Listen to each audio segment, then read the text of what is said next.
Hi, I'm Shannon from houseimprovements.com, and in the video today I just want to show you how to remove a three-way switch and install a dimmer switch in its place. So to start out with, in just most any area you can change switches and receptacles without a permit or anything as a homeowner, but just double check that in your area that is allowed.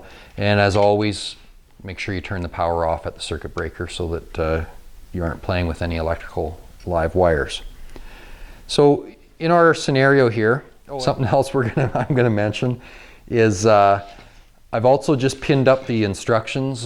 Just about all these switches and devices will come with pretty decent wiring instructions. This one isn't bad. Some of them get a little confusing, but just so you know that you will have something to reference to in most cases. But what we're going to do here today is actually pretty straightforward when we're working with an existing circuit. As long as it was working fine and everything was good, we should be fine. So we've gone ahead and pulled the existing switch out, but we've still got our three wires hooked to it.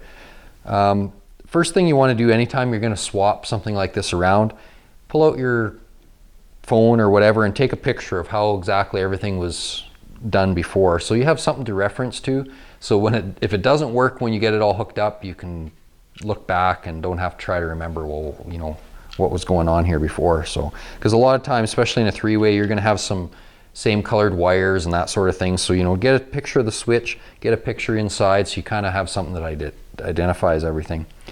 In this case, it's actually pretty simple.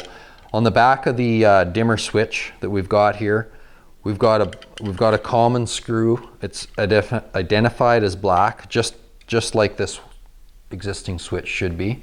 So you know right away that that wire is going to go on this terminal. There's no messing that up. Colored screw to colored screw.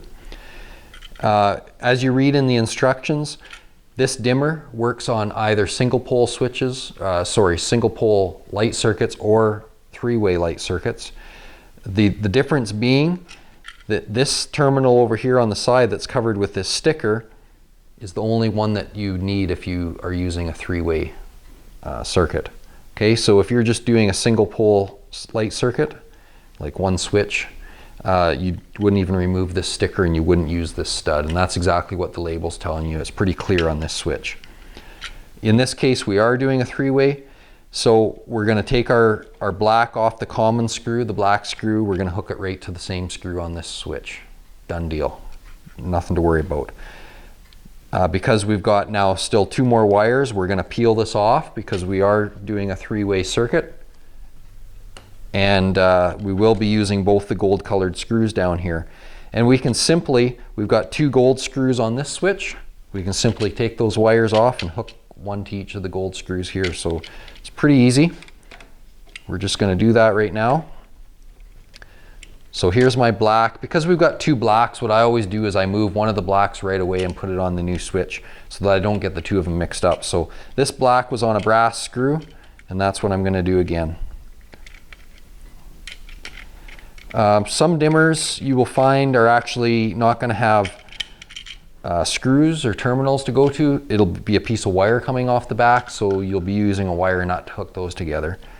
Really the same principle, just I like the ones with the screws. They're a little easier to deal with. So now we've taken the other wire off the other brass screw, and let's get it stuck on this one right away. Okay, and finally we're down to our common screw, or common wire, sorry. So we'll get that off there, get rid of that switch. And this is going to our black screw, or our black terminal up here. Just like so. Okay. So now we've got our switch. Before we get it all back in the wall, we're going to turn our power back on. And we should be able to dim down our lights. You can see there how they're dimming. There's full brightness. There's our dim, and this one has the switch rate built into it as well. Okay, so that's all working correctly and was no problem to change. something when you're looking at dimmers, if you've got LED lighting or fluorescent lighting, just check on the packaging and make sure it's compatible. The dimmer is compatible with the type of lighting that you're hooking to. This particular one works with incandescents, CFLs, everything. So, but they don't all. So just make sure that whatever you're getting does work with what you're trying to work with. So I think that's about all I can really say. If you have any questions about this or anything else that you're doing DIY wise, please go to the forum on the website. And also, if you want to maybe give us a bit of a helping hand to make more of these videos, if you could just go right down to the link, our Patreon link right below, just click that link and see what you can do to help us out. Thanks a lot for watching.